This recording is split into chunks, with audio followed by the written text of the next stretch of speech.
네, 이번 시간에는 콜백 함수의 코드를 자세히 살펴보는 시간을 가지려고 합니다. 이제 거의 이 프로젝트에 대한 모든 강의가 거의 마무리되어 가고 있는 단계이므로 마지막까지 조금만 더 집중해 주시길 부탁드리겠습니다. 지난 시간에 이어 5개의 콜백 코드를 살펴볼 예정인데요. 지난 시간에 언급했던 코드를 살짝 다시 보겠습니다. 여기 보시면 지난 시간에 set callback function을 등록하는 이 부분에 대해서 설명드렸었고요. 여기서 이제 이 전체 파일에서 정의하는 5개의 콜백을 등록한다고도 말씀드렸습니다. 자, 그럼 첫 번째 콜백부터 순서대로 보도록 하겠습니다.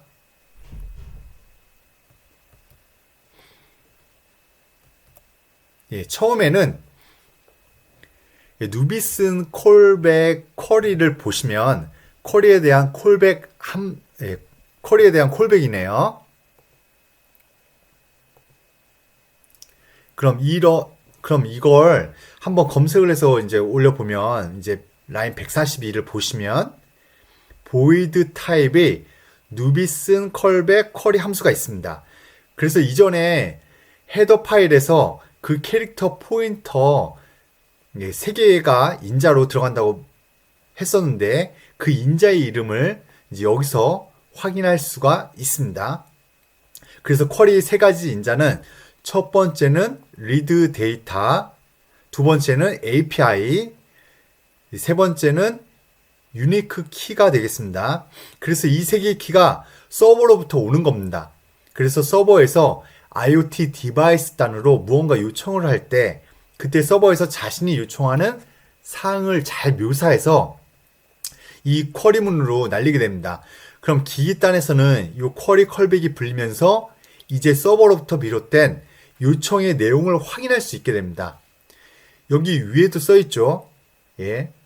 누비슨 클라우드와 통신하는 콜백 함수. 그래서 콜백 함수들 5개가 나온다는 이제 의미고, 그 중에 첫 번째 콜백 함수가 디바이스의 상태를 조회하는 콜백이라고 되어 있습니다. 여기 보시면요. 그 디바이스의 상태, 이걸 좀 다시 풀어서 얘기하면 디바이스와 연동되는 센서들의 센싱 값을 의미한다고 보시면 됩니다. 그래서 디바이스의 센싱 값을 조회하기 위해서 서버로부터 뭔가 요청이 날라오면 이 디바이스에서 이 콜백을 받게 되는 거고, 이 콜백을 넘어오는 인자를 보고 서버의 요청을 확인하게 되는 겁니다. 그래서 첫 번째로 뭐를 할까? 그 로그를 먼저 확인합니다. 로그를 먼저 찍어내고 있습니다. 그래서 서버가 보낸 데이터 값을 확인하게 됩니다. 그럼 이제 RData가 오고 API가 오고 이것에 대한 값을 이제 여기서 이제 찍게 되겠죠. 그리고 나서 여기 캐릭터형의 배열을 만들게 되는데요. 그 배열의 이름이 템프고 버퍼 사이즈가 어느 정도 크기냐면 한번 보도록 하겠습니다.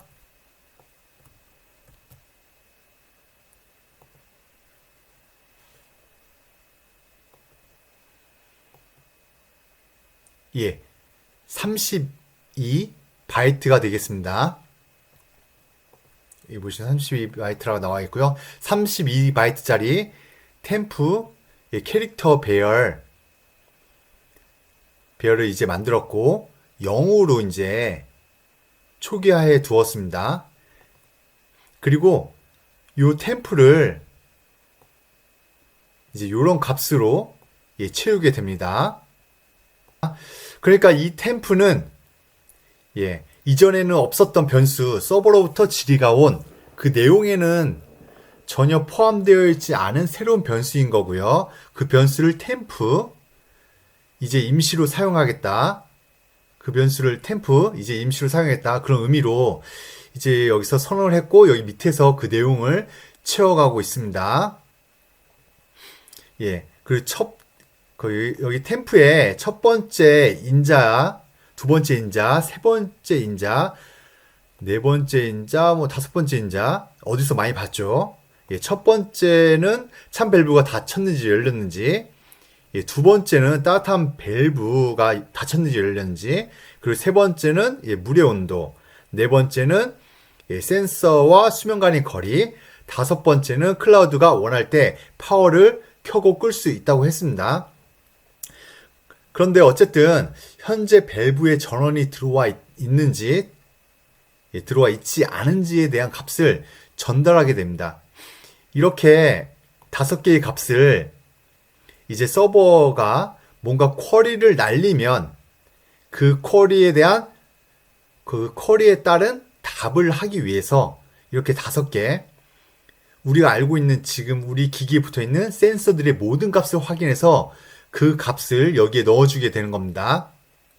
그 센서들의 값은 각각 센서를 위한 타이머 컬백에서 센싱 값을 확인했었습니다. 그래서 이 변수에 기입해 주었습니다. 이 부분은 이전 시간에 설명드렸기 때문에 따로 설명을 드리진 않겠습니다.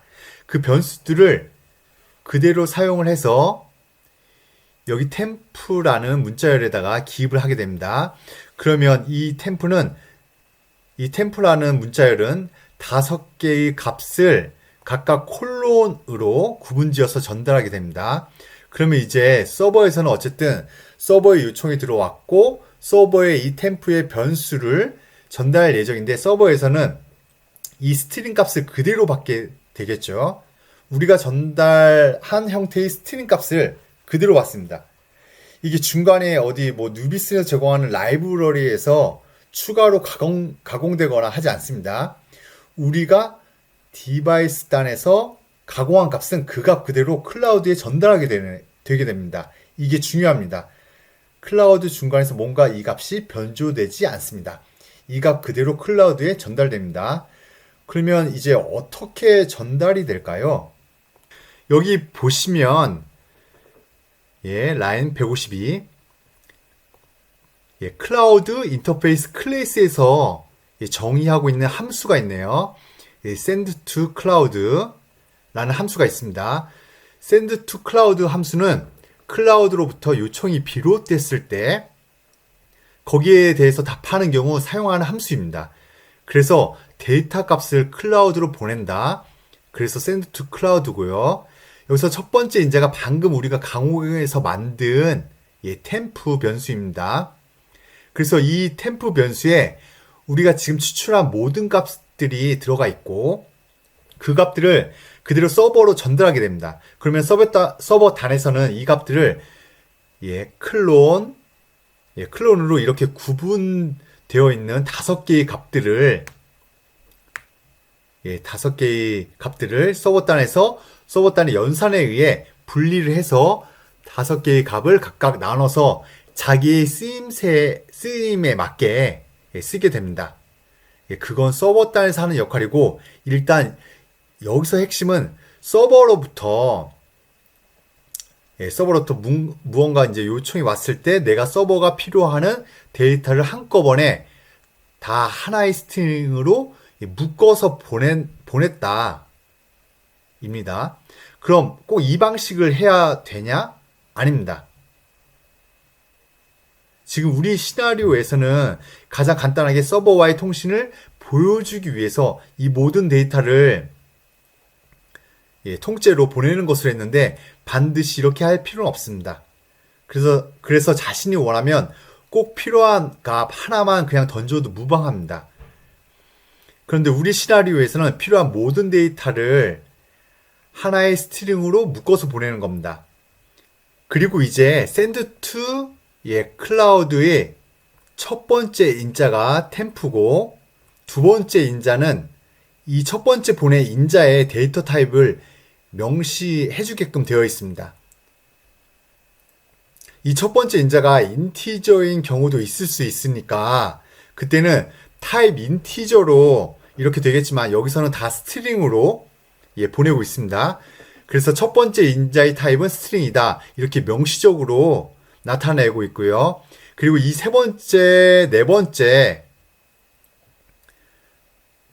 이거는 뭐냐 하면 여기 142 라인 보시면 여기 처음에 누비슨 컬백 쿼리에서 받은 여기 보시면 두 번째, 세 번째 인자가 있는데 이 인자의 값을 그대로 그대로 넘겨주고 있습니다.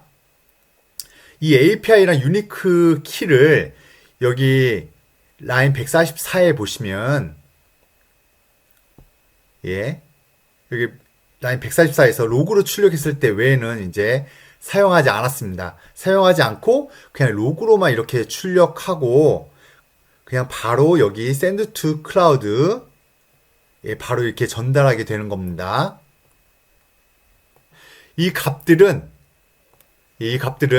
처음에 클라우드가 내 클라우드 쪽에서 보낸 어떤 지리가 있을 텐데 그 지리가 결국 여기 라인 144 유니크 키가 나를 지칭하는 어떤 나를 가리키는 키이고 이 API가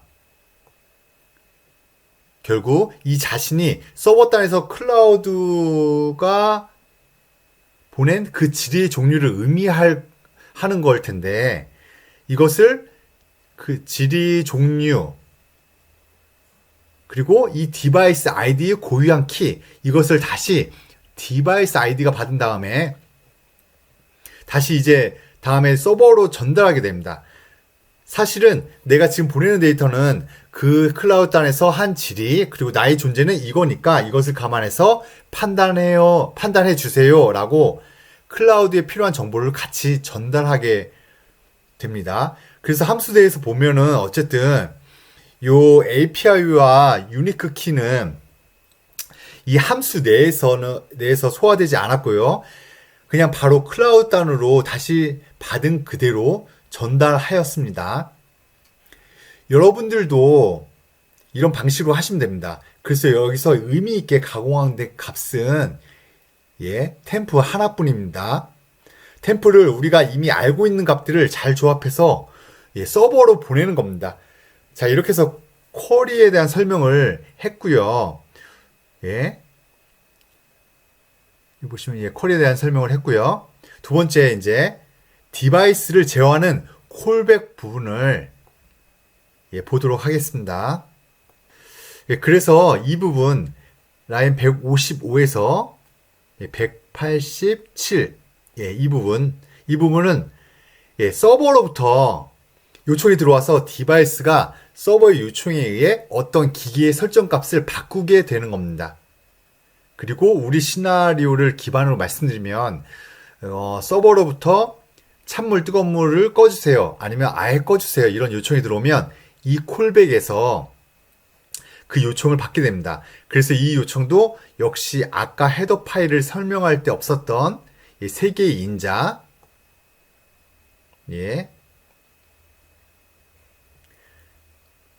그 인자에 대한 이름이 나와 있습니다. 여기에. 근데 이 이름을 보면 위에 한 것과 동일합니다. 그래서 라인 156에 여기서 이제 인자를 받았는데 이 인자를 받자마자 이제 일단 로그를 남겼습니다. RData, API, 유니크 키, 이 데이터를 일단은 출력을 했고요. 그 다음에 하는 행동이 이 부분인데, 이 부분이요. 이 부분에서는 일단은 제일 먼저 서버 쪽에서 받은 데이터, 서버 쪽에서 명령을 수행하도록 요청한 그 데이터를 다시 한번 내가 살펴보고 그 데이터의 의미를 확인한 다음에 우리 스마트폿의 시나리오에 적용하게 됩니다. 그럼 서버로부터 뭐 구체적으로 요청이 들어올 때 그 요청은 다 RData로 들어옵니다. 여기 RData로 들어옵니다. 쿼리도 마찬가지로 다 RData로 들어왔고 들어왔습니다. 근데 쿼리는 지리가 들어왔을 때 모든 데이터를 그냥 보내는 형태로 구현해 놨기 때문에 따로 RData를 분석하진 않았습니다. 근데 만약에 RData의 서버 쪽에서 온도라고 기입하면 우리는 온도에 대한 값만 주는 것도 구현이 가능합니다. 그런데 여기서는 어떤 특정 센서의 값을 제어하기 위한 목적으로 R 데이터를 사용하기 때문에 R 데이터를 어느 특정한 내가 원하고자 하는 어느 제어문을 R 데이터에 실어서 보내게 됩니다. 그래서 일단 그게 어떻게 구현되어 있는지 살펴보도록 하겠습니다. 여기서 보면 R 데이터를 처음 받는 쪽이 string and copy입니다. 그냥 이거는 문자열을 카피하는 거죠. 문자열. 그래서 R 데이터의 문자열을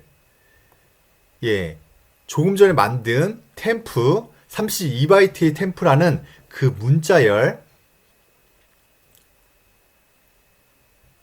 문자열에다가 카피를 하게 됩니다. R 데이터 서버 클라우드로부터 비롯된 명령문, 명령어 그 명령이 R 데이터에서 템프로 카피가 되었습니다. 그래서 맥시멈 사이즈가 32바이트입니다. 그래서 32바이트만큼 R 데이터에서 템프로 데이터가 카피가 됩니다. 그리고 나서 요 다음 구절 168, 169 다음 구절을 이제 유추해 보면 우리가 위에 쿼리문에서 답을 보낼 때도 콜론으로 다수의 데이터를 구분지어서 보냈고 클라우드도 마찬가지로 그냥 구현을 해놨습니다.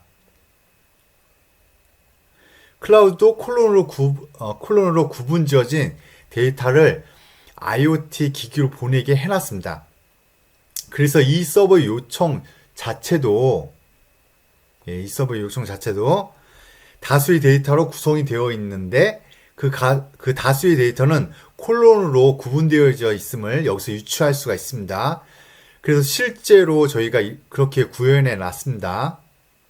그래서 그 템플을 콜론 단위로 스트링 토크나이징 하면 이제 첫 번째 콜론 앞에 있는 값이 이제 워드로 들어갑니다. 첫 번째 콜론 앞에 값은 워드, 여기 보시면 캐릭터가 되고, 그리고 워드 캐릭터는 다시 인티저형으로 값을 변경했습니다. 스트링 값을 인티저로 변경했습니다. 그래서 첫 번째 워드 값을 넘버로 어떤 숫자로 바꾼 거고요. 그리고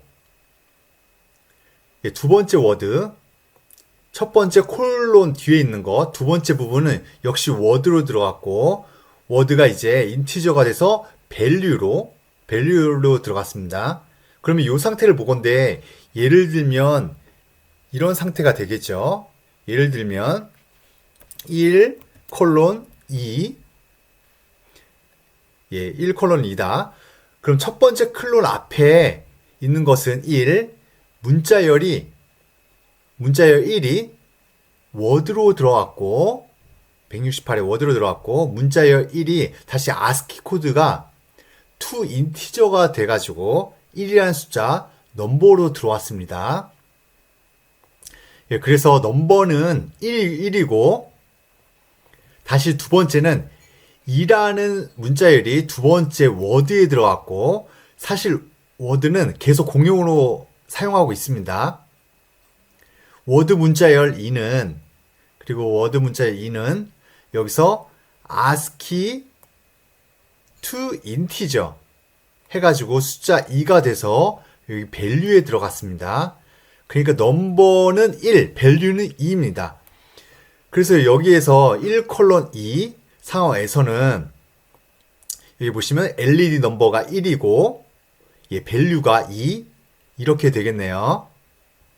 그래서 이렇게 출력했을 때 만약에 이 스위치가 이 넘버가 그러니까 콜론 앞에 있는 첫 번째 값이 4인 경우 어떤 명령어가 여러 개가 있을 수가 있는데 명령어 타입은 자기가 편한 대로 스트링으로 정의해도 되고 인티저로 정의해도 되는데 우리 시나리오에서는 손쉽게 모든 명령어를 활용하기 위해서 그냥 인티저 1, 2, 3, 4 이런 식으로 이제 1, 2 특정 명령, 2도 어떤 특정 명령, 3도 특정 명령, 예, 특정 명령 이런 식으로 지정한 겁니다. 그럼 우리는 여기서는 숫자 4를 어떤 명령으로 지정했냐 하면 숫자 4를 예, 숫자 4를 이 파워, 그러니까 우리 전체 시나리오에서 사용하는 파워 전역 변수가 있는데 그 전역 변수 밸류 값을 예, 넣어주는 형태로 사용하고 있습니다.